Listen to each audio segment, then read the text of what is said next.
অনেক দিন বাদে আবারও একটা ইনভিটেশন পাওয়া গেছে। দুপুর দুপুর তৈরি হয়ে বেরিয়ে পড়েছি, যাচ্ছি একটা অন্নপ্রাশন পার্টিতে। বাড়ির কাছেই একটা হোটেলে আছে আজকের এই পার্টি। পৌঁছে গেছি আমরা ভেন্যুতে, আর এই হচ্ছে আমাদের সকলের মধ্যমণি, আমাদের সকলের প্রিয় মিশিকা, যাকে কেন্দ্র করেই আজকের এই মূল অনুষ্ঠান। যদিও অন্নপ্রাশনের মেন পুজো, মুখে ভাত এগুলো সবই আগে হয়ে গেছে বাড়িতে, কিন্তু আজকের এই মেন গেট টুগেদারটা এই হোটেলে হচ্ছে। অনেক দিন বাদে সকলের সাথে দেখা হচ্ছে, তাই প্রচুর ফটো, প্রচুর গল্প করা হয়ে গেছে।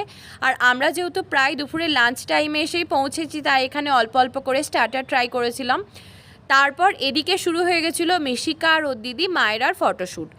সবাই মিলে এখানে মিশিকাকে পায়েস খাইয়ে দিচ্ছিল। আর এখন যেহেতু প্রায় অনেকখানি বেলা হয়ে গেছে, সবাই মিলে এখানে লাঞ্চ করার জন্য লাইনে দাঁড়িয়ে পড়েছে। চলুন এরপর আমরা আর অপেক্ষা না করে দুপুরের লাঞ্চটা সেরে নিই। আর এরপরে কী কী করলাম সেটা নিয়ে আসছি নেক্সট পার্টে। ততক্ষণের জন্য টাটা।